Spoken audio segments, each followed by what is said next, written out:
तो अब हम एक बहुत ही इंपॉर्टेंट कॉन्सेप्ट देखने वाले हैं जावास्क्रिप्ट का, जो कि है फंक्शन। या किसी भी प्रोग्रामिंग लैंग्वेज में फंक्शन काफी इंपॉर्टेंट होता है, बिकॉज फंक्शन से आपको एक कैपेबिलिटी मिलती है कि आपने जो कोड लिखा है उसको आप बार बार यूज कर सकते हो। यहाँ हम एक छोटा सा एग्जाम्पल लेते हैं। तो जावास्क्रिप्ट में सपोज आपके पास एक मूव फंक्शन है, उसका काम है कि वो चीज़ों को मूव करता है। अगर आपने मूव फंक्शन किसी वेरिएबल की तरह डिक्लेयर किया हुआ है तो उसको रन करने के लिए आपको उस पर ये पैरेंथेसिस लगाने पड़ेंगे, राउंड ब्रैकेट्स। तो पैरेंथेसिस जैसे ही आप लगाते हो तो प्रोग्राम रन हो जाता है, यानी वो फंक्शन चलेगा। तो फंक्शन को चलाने के लिए ब्रैकेट्स नेसेसरी हैं, तो यानी जैसे ही वो रन होता है ये चीज़ मूव हो जाएगी। तो जैसे ही मूव हुई, बट अभी ये फंक्शन लिमिटेड है क्योंकि ये आपको केवल ये बता रहा है कि चीज़ें मूव होंगी, बट किस तरफ कैसे वो नहीं। तो फंक्शन के अंदर एक और चीज़ होती है जिसको हम बोलते हैं आर्ग्यूमेंट। तो जैसे अभी एक स्ट्रिंग आर्ग्यूमेंट है राइट, जो उसकी डायरेक्शन बताएगा कि किस तरफ मूव होना है। तो जैसे अब पता है कि राइट में मूव हो रहा है, अगर ये इसकी जगह राइट की जगह कहता है डाउन, तो ये चीज़ डाउन मूव हो जाएगी। तो ऐसी फंक्शनलिटी आप बना सकते हैं। तो एक एग्जाम्पल देखते हैं कि अगर फंक्शन इस बॉक्स पे लगता है तो हम कैसे फंक्शन से बार बार इस चीज़ को एनिमेट करवा सकते हैं।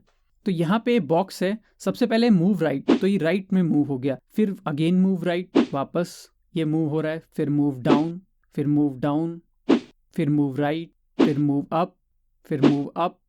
तो इस तरह से आप एक ही फंक्शन को बार बार यूज ले रहे हो, विद मिनिमम कोड आप इस चीज़ को एनिमेट कर पा रहे हो। तो फंक्शन काफ़ी रीयूजेबल थिंग होती है। ट्राई करना चाहिए कि कोई भी लॉजिक हम बना रहे हैं जो एक लाइन से ज़्यादा है, उस चीज़ को हम अगर फंक्शन में बना पाएं, और क्योंकि वो बार बार यूज़ होने वाला है तो हम उसका फंक्शन बनाएं। अब हम देखते हैं कि ये फंक्शन हमने जो बनाया था एक्चुअल में हम किसी फंक्शन को कैसे डिफाइन कर सकते हैं। तो सबसे पहले हम ऑब्जर्व करते हैं जो फंक्शन हमने अभी बनाया था, जैसे मूव राइट, तो इसमें इस चीज को फंक्शन नेम बोलेंगे। तो जैसे मूव फंक्शन का नेम है और ये चीज फंक्शन का आर्ग्यूमेंट है, तो ये सब चीजें हमको डिफाइन करनी पड़ेंगी फंक्शन बनाने के लिए। तो सपोज फंक्शन में एक और आर्ग्यूमेंट है, जैसे ये बता रहा है कि आप 10 स्टेप्स मूव हो जाओ, तो आप एक से ज्यादा फंक्शन आर्ग्यूमेंट भी पुट कर सकते हो। Now let's define some function, कि इस तरह से हम फंक्शन कैसे डिफाइन कर सकते हैं। मूव राइट 10, ऐसा अगर आपको फंक्शन डिफाइन करना है तो आप सबसे पहले फंक्शन कीवर्ड लिखोगे और उसके बाद में फंक्शन का नेम पुट करोगे और उसके बाद आर्ग्यूमेंट्स के नेम पुट करोगे। तो आर्ग्यूमेंट्स का टाइप देना जरूरी नहीं है क्योंकि आपको पता है वो तो डायनेमिकली हम दे सकते हैं। तो पहले मैंने डायरेक्शन लिखा, फिर स्टेप्स लिखा, और इसके अंदर आप अपना लॉजिक लिखोगे जो कि आपको देखना है जावास्क्रिप्ट प्रोग्रामिंग के हिसाब से कि वो कैसे इस चीज को मूव करेगा। बट ये एक फंक्शन का बेसिक स्ट्रक्चर है। तो अभी हम मूव कैसे करेंगे चीज को, वो अभी हमारे स्कोप से बाहर की चीज है, हम नहीं दिखा सकते, मे बी एनिमेशन से रिलेटेड है। बट आपको हमेशा ये याद रखना है कि फंक्शन, उसका नेम, फिर आर्ग्यूमेंट की लिस्ट आएगी पैरेंथेसिस के अंदर with comma separation, and then function का ब्लॉक आएगा और उसके अंदर आप कुछ भी चीज लिख सकते हो। उसको जब कॉल करना है तो बस आप फंक्शन का नेम यूज कीजिए। तो एक सिंपल फंक्शन बना के हम देखते हैं। तो यहाँ पे हम सम फंक्शन ले रहे हैं और इसका काम है कि ये इन चीज़ों को सम कर देगा, जैसे 2, 3, 4 या जो भी इसको मिल रहा है उसको सम कर देगा, और ये 3 इनपुट लेता है। तो हम एक फिक्स फंक्शन बनाते हैं सम, और उसमें a, b, c पैरेंथेसिस में, और लास्ट में एक रिटर्न कर रहा है a+b+c। तो रिटर्न काफ़ी इंपॉर्टेंट चीज़ है, इसको आपको समझना चाहिए कि आउटपुट ऑफ फंक्शन है।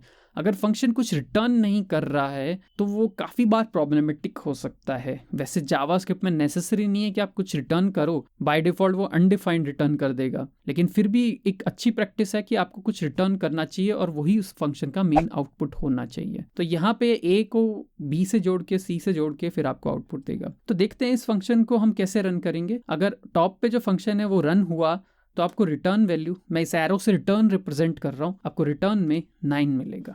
तो ये रिटर्न वैल्यू सीधे प्रिंट नहीं होगी कंसोल पे, ऑब्वियसली आपको कंसोल लॉग में ये सब कुछ लिखना पड़ेगा, बट रिटर्न वैल्यू पुट करना काफ़ी अच्छी प्रैक्टिस है।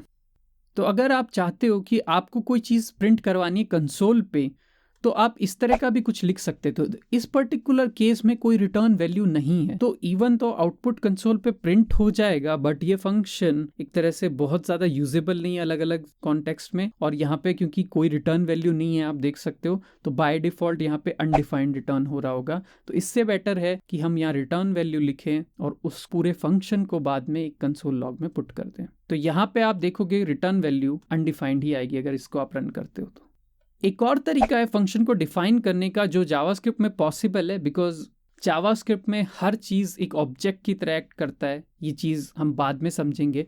इसी प्रॉपर्टी की वजह से हम किसी वेरिएबल को भी फंक्शन टाइप भी असाइन कर सकते हैं। तो इसका क्या मतलब है, आप फंक्शन इस तरह से भी लिख सकते हैं, var sum equal to function, यानी वेर सम एक वेरिएबल है और बाद में आपने इसको फंक्शन टाइप असाइन कर दिया। नाउ इंटरेस्टिंग चीज क्या है, इसमें आप देखोगे ये वेर की तरह ही डिक्लेयर हुआ है, ठीक है। दूसरी चीज, यहाँ पे कोई नाम नहीं है, फंक्शन के बाद नाम नहीं है, क्योंकि सम ही नेम है, मतलब वेरिएबल का जो नेम है वही फंक्शन का नेम हो जाएगा। तो इस फंक्शन को भी आप वैसे ही कॉल करोगे जैसे नॉर्मली किसी फंक्शन को कॉल करते हो, तो सम 2 3 4 इस तरह से आप कॉल करोगे और इसका आउटपुट भी सेम 9 आएगा। तो कोई डिफरेंस नहीं है, ये तरीका भी है जिससे आप डिक्लेयर कर सकते हो। बहुत ही छोटा एक डिफरेंस है जो हम बाद में देखेंगे। तो इस एग्जाम्पल में हम फंक्शन समझेंगे। तो सबसे पहले एक सिनारियो बना के देखते हैं कि फंक्शंस कहाँ पे हेल्पफुल हो सकते हैं। मैं एक स्ट्रिंग लिख रहा हूं, नेम इज अभिषेक, और फिर मैं नेम की 0th पोजीशन को प्रिंट करवाना चाह रहा हूं।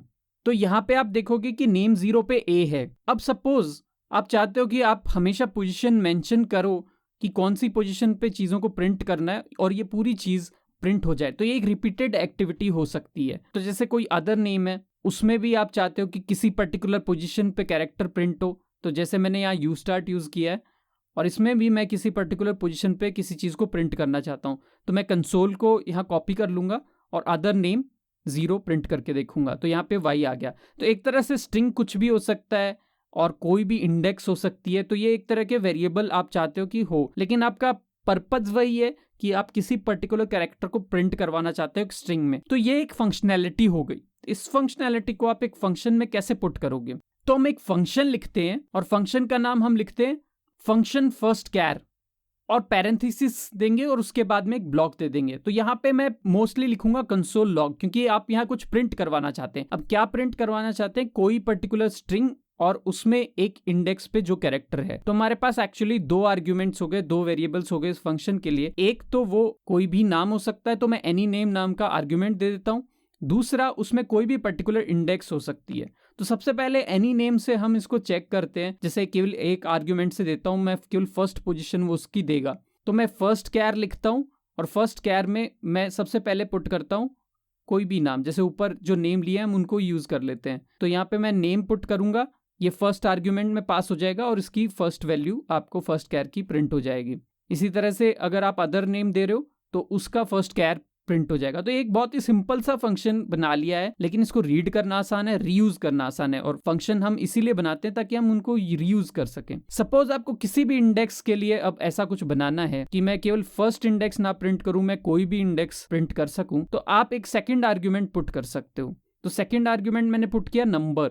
तो यहाँ पे अब मैं डिसाइड कर सकता हूँ कि ये इंडेक्स नंबर क्या होगा। तो जैसे इंडेक्स पे हम यहाँ पे पास कर देते हैं इनिशियली बेबी 1, और जैसे यहाँ पे भी हम कुछ इंडेक्स 2 पुट कर देते हैं। तो आप देख रहे हो इसका फर्स्ट इंडेक्स यानी बी प्रिंट हो गया है और दूसरे का सेकंड इंडेक्स यानी थर्ड कैरेक्टर प्रिंट हो गया है।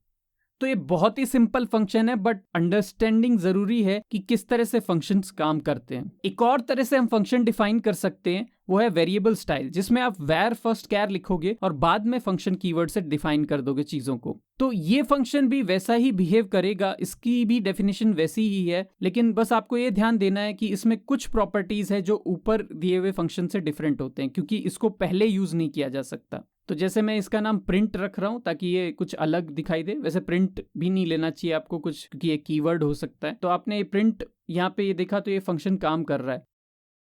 तो अब हम देखेंगे फंक्शन में एक रिटर्न वैल्यू क्या है, और रिटर्न वैल्यू काफी इंपॉर्टेंट टॉपिक है। तो मैं एक फंक्शन डिक्लेयर करता हूं जिसका नाम है सम, और इसमें 2 आर्ग्यूमेंट्स हैं ए और बी, और जनरली ये एक रिटर्न करेगा a प्लस बी। अब जब हम इसको कंसोल पे प्रिंट करेंगे तो हम सीधे सम और उसमें कुछ वैल्यू पास कर सकते हैं। सीधे अगर हमने सम लिख दिया तो फंक्शन की डेफिनेशन पास कर देगा। ऐसा इसलिए कि फंक्शन भी एक ऑब्जेक्ट होता है, जो हम देखेंगे आगे भी। बट सम एग्जीक्यूट किया विदाउट आर्ग्यूमेंट तो एन देगा, बिकॉज ए और बी अभी अनडिफाइंड है, तो एक तरह से उनकी कोई वैल्यू नहीं है।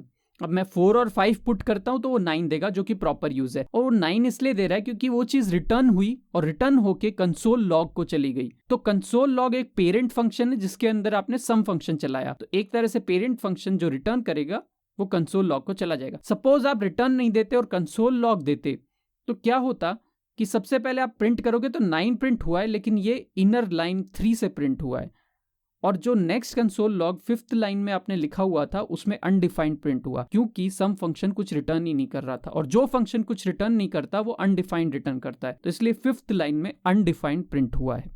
तो ये चीज को काफी ध्यान रखना है आपको कि फंक्शंस कुछ रिटर्न करें मोस्टली तो अच्छा होगा, क्योंकि उससे आप एक फंक्शन को दूसरे के साथ यूज कर सकते हो।